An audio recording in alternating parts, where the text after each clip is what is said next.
नमस्कार दोस्तों स्वागत है आप सभी का नोट्स वाला पर। दोस्तों ये जैसा आपको पता है हमने 2 यूनिट कंप्लीट कर लिए बीएससी फोर्थ सेम केमिस्ट्री की। आज हम करेंगे यूनिट नंबर 3 जो है कोऑर्डिनेशन केमिस्ट्री। तो चलिए दोस्तों शुरू करते हैं इसको। सबसे पहले देखते हैं कोऑर्डिनेशन कंपाउंड्स क्या होते हैं। Coordination compounds is formed from the combination of 2 और more stable molecules of different species and retains its identity in the solid as well as in the dissolved state. मतलब कोऑर्डिनेशन कंपाउंड क्या होते हैं, ये 2 या 2 से अधिक मॉलिक्यूल्स के कॉम्बिनेशन से बनते हैं और जो अपनी आइडेंटिटी को सॉलिड और जो डिसॉल्व स्टेट यानी कि लिक्विड स्टेट के अंदर अपनी आइडेंटिटी को लूज नहीं करते हैं। इसका एग्जांपल है, देखिए दोस्तों, निकिल NH3 6, इसके बाद Cl2। एक एग्जांपल ये है, ये हमारे पास, इसमें हम इसको डिटेल में देखेंगे ये पूरा होता क्या है। इसको हम कोऑर्डिनेशन कंपाउंड कहते हैं दोस्तों। यहाँ पर जो हमारे पास निकिल NH3 6 है, इसको हम कहते हैं कॉम्प्लेक्स आयन। यहाँ पर जो Ni2 पॉजिटिव मतलब निकिल 2 पॉजिटिव जो है, इसको हम कहते हैं सेंट्रल आयन। ये तो होता है हमारे पास सेंट्रल आयन, ये डी ब्लॉक एलिमेंट्स होते हैं मेनली। यहाँ पर जो NH3 है ये अमोनिया, इसको हम कहते हैं लिगेंड। और ये जो ब्रैकेट आपको दिख रही है इसको हम कहते हैं कोऑर्डिनेशन स्फीयर या कोऑर्डिनेशन एंटिटी। ये जो लिगेंड्स होते हैं ये लिगेंड्स अटैच होते हैं सेंट्रल आयन के साथ कोऑर्डिनेशन बॉन्ड्स के साथ। Ligands are attach to the central ion through the coordination bonds. अब इसके बाद हम पढ़ेंगे टाइप्स ऑफ लिगेंड, मतलब जो लिगेंड यहाँ पर अटैच था सेंट्रल आयन के साथ, ये कितने टाइप्स के हो सकते हैं।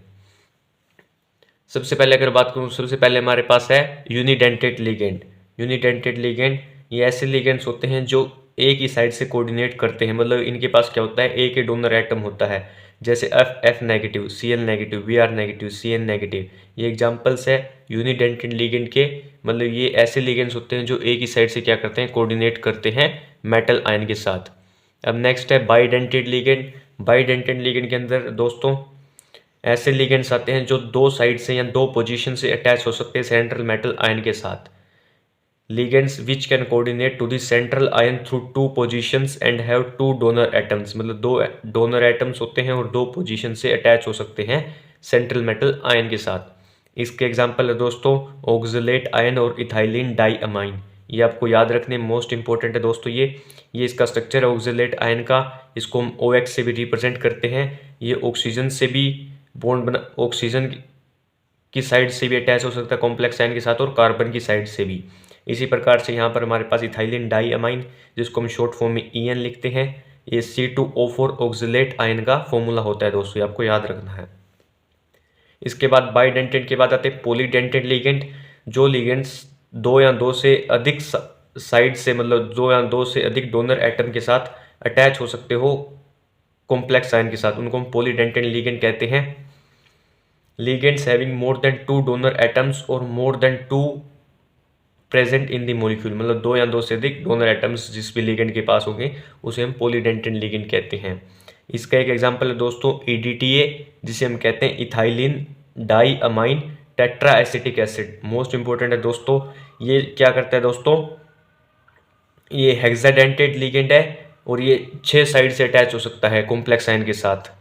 ये इसका स्ट्रक्चर है, ये इसका फॉर्मूला है, ये आपको याद रखना है। अब इसके बाद आता है कोऑर्डिनेशन नंबर क्या होता है दोस्तों। Total number of ligands attach to a central metal ion is called coordination number. मतलब कितने लिगेंड्स अटैच है किसी भी सेंट्रल मेटल आयन के साथ, उसको हम कहते हैं कोऑर्डिनेशन नंबर। जैसे कि एग्जांपल है AgCN2 ऊपर नेगेटिव। इसमें कोऑर्डिनेशन नंबर हम निकालते हैं, जो सेंट्रल मेटल आयन होता है इसका कोऑर्डिनेशन नंबर निकालते हैं। इसके साथ देखिए यहाँ पर 2 लिगेंड्स अटैच है तो इसका जो हमारे पास कोऑर्डिनेशन नंबर आएगा वो आ जाएगा 2। नेक्स्ट केस है यहाँ पर कॉपर NH3 4 है और ऊपर है 2 पॉजिटिव। अगर मैं इसमें कोऑर्डिनेशन नंबर की बात करूँ Cu का, ये हो जाएगा 2 क्योंकि ये 4 अमोनिया के साथ अटैच है कॉपर। नेक्स्ट केस ये इंपॉर्टेंट है दोस्तों, यहाँ पर देखिए कोबाल्ट ये है इथाइलिन डाइअमाइन, EN से रिप्रेजेंट करती है, इसको हम EN2Cl2। यहाँ पर जो कोऑर्डिनेशन नंबर है कोबाल्ट का वो है 6 क्यों है दोस्तों, क्योंकि ये EN जो है इथाइलिन डाइअमाइन ये है बाइडेंटेड लिगेंड, तो मतलब ये 2 साइड से अटैच हो सकता है, मतलब ये 2 डोनर एटम देगा। अगर EN 2 डोनर एटम देता है और EN ही हमने 2 ले रखी हैं तो ये टोटल देंगे 4 एटम। ये देखिए यहाँ पर 4 तो देगा EN और 2 देगा क्लोरीन, टोटल हो गए 6। तो कोबाल्ट का कोऑर्डिनेशन नंबर हो गया 6, यानी कि कोबाल्ट 6 लिगेंड्स के साथ अटैच है इस कॉम्प्लेक्स आयन के अंदर। ठीक है दोस्तों, अब इसके बाद हम देखेंगे चिलेट, वो देखेंगे नेक्स्ट पेज पर। देखिए दोस्तों, अब हमारे पास चिलेटिंग लिगेंड्स क्या होते हैं और चिलेट्स क्या होते हैं। ठीक है दोस्तों, when a bidentate or a polydentate ligand is attached by two or more donor atoms to the same central ion forming a ring structure, the ligand is called chelating ligand and the complex is called chelate। जो हमने पीछे देखा था, copper क्या था हमारे पास दोस्तों, ईएन के साथ अटैच था। ईएन यहाँ पर बाइडेंटेट लिगेंड है, तो ऐसे कॉम्प्लेक्स आयंस जो क्या हो, बाइडेंटेट लिगेंड्स या पॉलीडेंटेट लिगेंड्स के साथ अटैच हो, तो उन लिगेंड्स को हम कहेंगे चिलेटिंग लिगेंड्स, और जो कॉम्प्लेक्स आयन है उसको हम कहेंगे चिलेट। तो यहाँ पर हमारे पास जो कॉपर है ये तो है चिलेट, और जो ईएन है इथाइलिन डाइअमाइन है, ये है मेरे पास चिलेटिंग लिगेंड।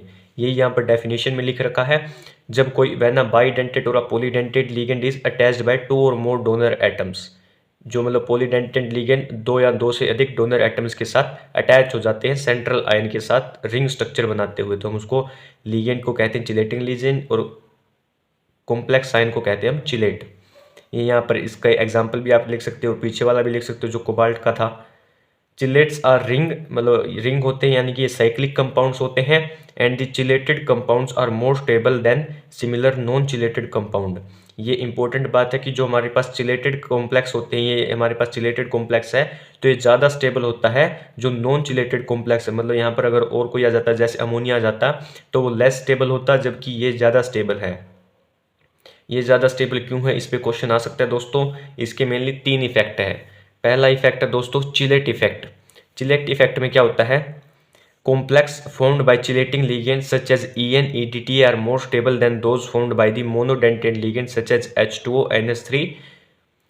देखिए दोस्तों, जो हमारे पास कंपाउंड्स बनते हैं, कॉम्प्लेक्स बनते हैं, जो ये पॉलीडेंटेट लिगेंड बनाते हैं, जैसे EN हो गया, EDTA होगा, ये ज़्यादा स्टेबल होते हैं जो हमारे पास ये मोनोडेंटेट लिगेंड बनाते हैं।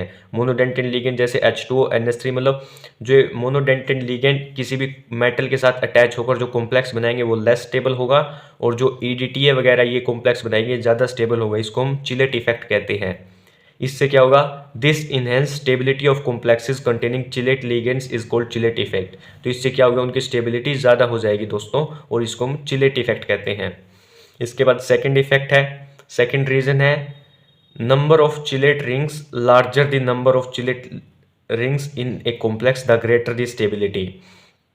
मतलब सेकंड डिपेंड करता है कि कितने चिलेट रिंग्स है कॉम्प्लेक्स आयन के अंदर। जितने ज़्यादा चिलेट रिंग्स होंगे कॉम्प्लेक्स के अंदर, उतनी ही ज़्यादा उसकी स्टेबिलिटी होगी।